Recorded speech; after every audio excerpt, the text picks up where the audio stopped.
नमस्कार, स्वागत है आप सभी का एम न्यूज पर। मैं हूं आपके साथ मेघना सचदेवा।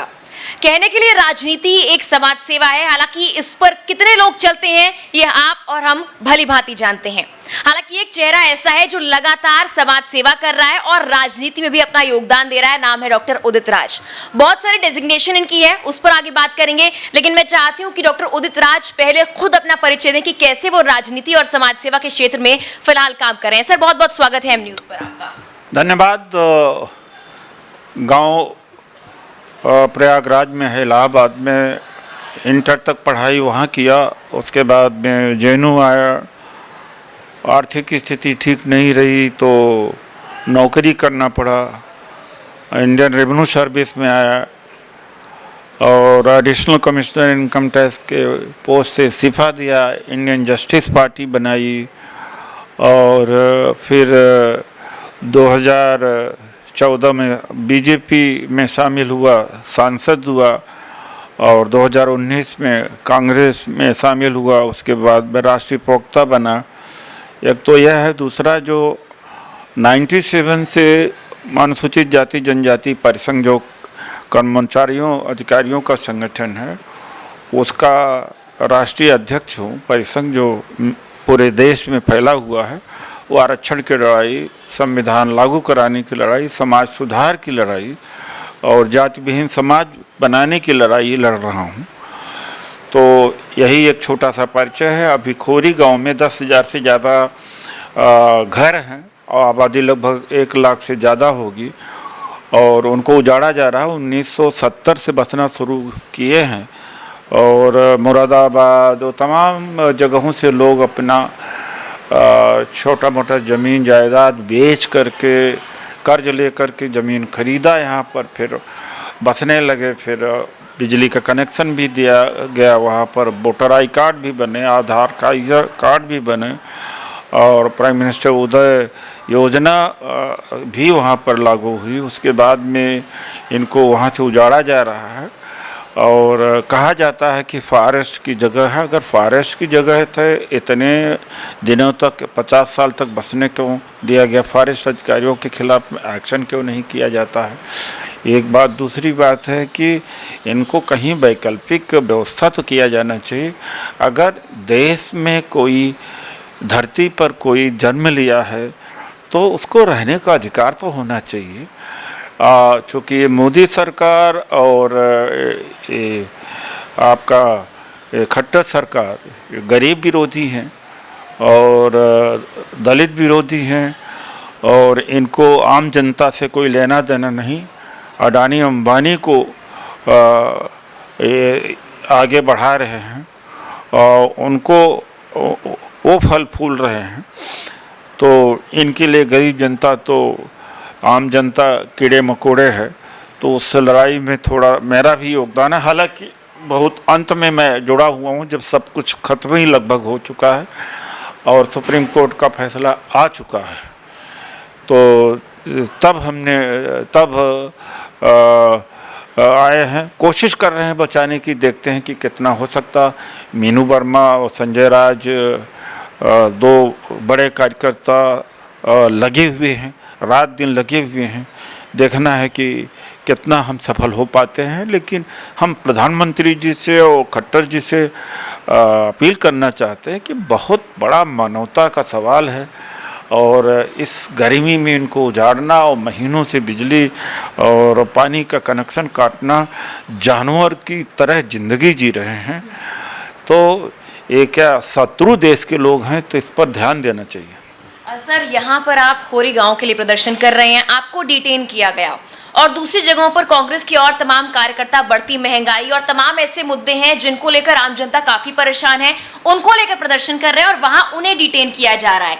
क्या आपको लगता है कि लोकतंत्र की हद तक ऐसा कुछ होना शुरू हो चुका है या हो रहा है? लोकतंत्र का क्या है? ये स्थिति है लोकतंत्र का, जहाँ ये कहा जाए कि जब मूल्य काटे जाएंगे तो राम राम चिल्लाएंगे और जहाँ पर प्रधानमंत्री खुद ही कहें कि कब्रिस्तान है तो श्मशान होना चाहिए और जहाँ पर नथुराम गोडसे को महिमा मंडित करे सांसद हो करके और जहाँ इनको जूते मारो सालों को ये कहा जाए और जहाँ पर 2 करोड़ रोजगार देने की बात थी, बल्कि उतना ही या उससे ज़्यादा छीन लिया गया और झूठ बोल करके सत्ता में आया गया कि 15 लाख रुपया बैंक में आएगा। कोविड में लगभग 1 करोड़ लोग तक भी मर सके होंगे।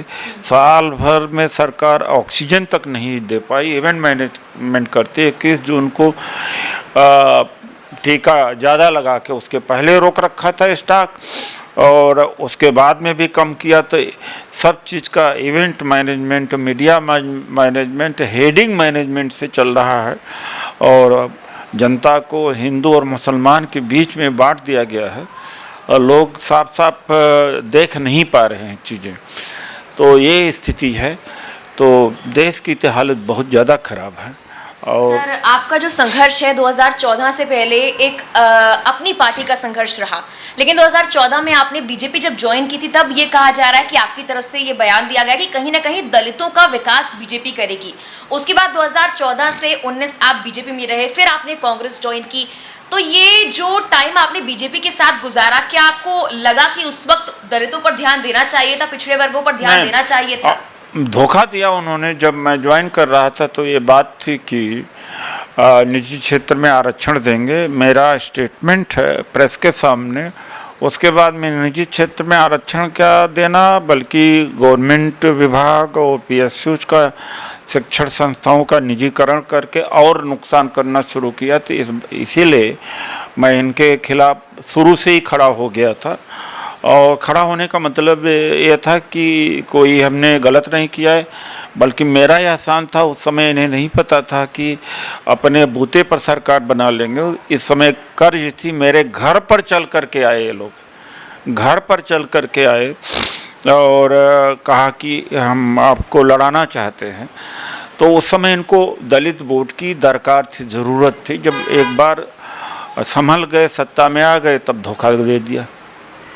सर, इस धोखे के बाद आपने नई पार्टी ज्वाइन की, कांग्रेस फिलहाल सत्ता में नहीं है, लेकिन लगातार प्रदर्शन कांग्रेस कर रही है। आने वाले चुनावों की जब हम बात करते हैं तो बार बार हमें यही सुनने को मिलता है कि कांग्रेस उस लिहाज से नहीं उठ पा रही है जैसे उसे उठना चाहिए। आम जनता की आवाज विपक्ष होता है, लेकिन आम जनता की आवाज बनकर विपक्ष फिलहाल क्यों नजर नहीं आ रहा है? क्या मीडिया की कमी है? क्या उनको कवरेज नहीं मिल पा रहा है, या फिर वो कर नहीं पा रहे हैं? आने वाले चुनावों के लिए क्या तैयारी है, और कैसे कांग्रेस वापस से सत्ता में आने के लिए एक्टिव होगी? क्योंकि अगर विपक्ष आवाज नहीं बुलंद करेगा आम जनता की, तो आखिर कौन करेगा? मीडिया जो सरकार से सवाल करने की बजाय विपक्ष से सवाल करती है। सरकार अपने पक्ष में या बीजेपी पक्ष में उतना प्रचार नहीं कर पाती जितना मीडिया इनके यहाँ प्रचार कर देती है इनके लिए। तो समाज को गुमराह कर लिया है। तो मीडिया की बहुत बड़ी भूमिका है जनतंत्र ख़त्म करने का, और इस देश के अंदर जो गरीबी हुई है, बढ़ी है, उसके लिए मीडिया बहुत हद तक जिम्मेदार है।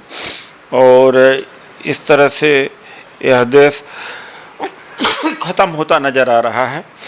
और आज जो जीडीपी है, कुल घरेलू सकल उत्पाद जो होता है, कभी टॉप दुनिया के टॉप 10 देशों के में आता था, अब 166वां 166 रैंक पर पहुंच गया है, और बांग्लादेश से भी ज़्यादा हम गरीब हो गए हैं।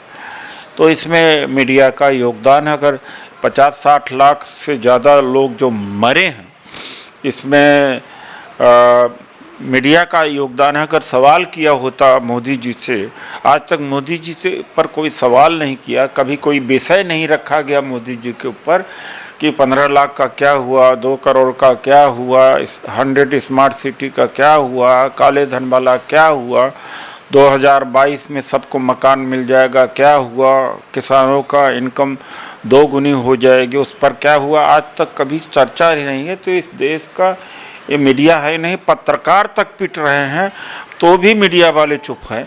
तो इस तरह से मीडिया इस देश की बिक गई है। सर आपने मीडिया पर तो एक तरह से तंज कसा, मेन स्ट्रीम मीडिया इसे कितना आगे लेकर जाएगा, कितनी सुनेगा, ये देखने वाली बात है। आप किसान आंदोलन में काफी एक्टिव रहे हैं, किसानों की बात की है, किसानों का मुद्दा आपने काफी उठाया है, मैंने खुद आपको ग्राउंड पर वहां पर कई बार देखा है।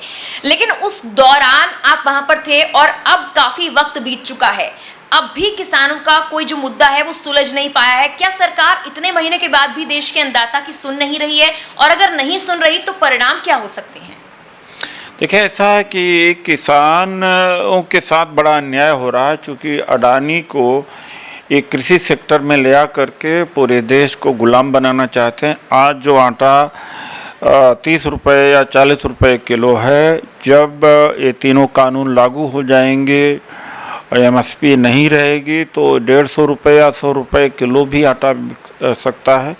जो आज दाल 150 रुपये में हो गई, 100 रुपये में हो गई। जो सरसों का तेल था 200 रुपये में हो गया, जो 70 रुपये वाला है।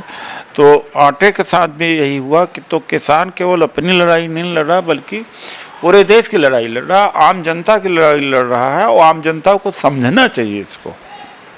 तो किसानों की लड़ाई में सबको भाग देना चाहिए, चाहे मध्यम वर्ग हो, चाहे बीजेपी में ही क्यों न हो, चाहे समाजवादी पार्टी किसी में, क्योंकि जब पूरा नियंत्रण हो जाएगा किसी कृषि बाजार पर उद्योगपतियों का, तो किसान और ज़्यादा गरीब हो जाएगा, चीज़ें और महंगी हो जाएंगी, आटा दाल और तिलहन और महंगा हो जाएगा।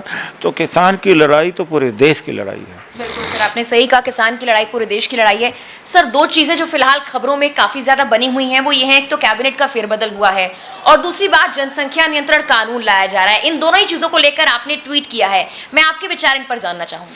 देखिए, ऐसा है कि पावर तो देंगे नहीं, शेड्यूल ट्राइब का मंत्रियों की संख्या बढ़ा दिया, OBC की बढ़ा दिया। जो वजह उसके है कि किसान आंदोलन और बंगाल की हार, और तीसरी है कोविड से लोग मरे।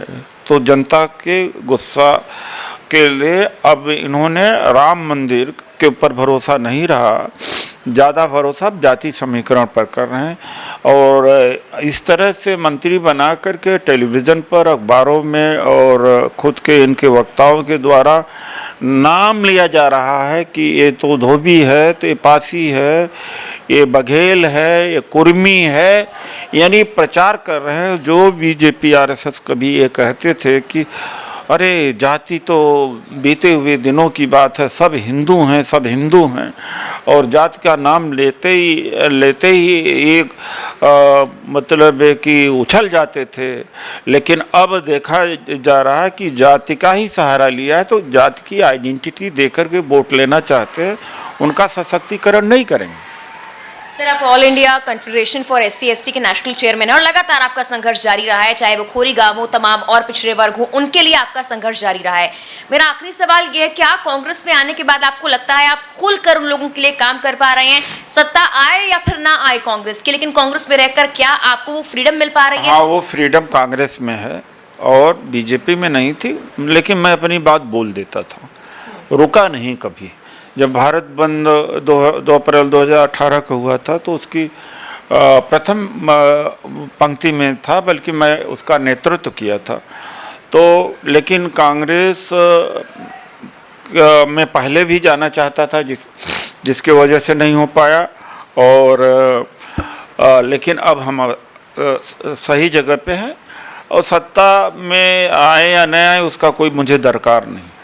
तो बिल्कुल डॉक्टर उदित राज से हमने एक खास बातचीत की। इनका साफ तौर पर कहना है कि सत्ता आए या ना आए, लेकिन जिस संघर्ष से शुरू से इन्होंने शुरू किया था, उस संघर्ष को आगे ले जाने में जो पार्टी उनकी मदद करेगी, उसी के साथ फिलहाल वो जुड़े हुए हैं, और ऐसे ही वो काम करते रहेंगे। और भारतीय जनता पार्टी की तरफ से लिए गए तमाम फैसलों पर तंज भी कसा, और मेन स्ट्रीम मीडिया पर भी एक बड़ा सवाल डॉक्टर उदित राज ने खड़ा किया है। फिलहाल के लिए इस खास बातचीत में इतना ही। नमस्कार।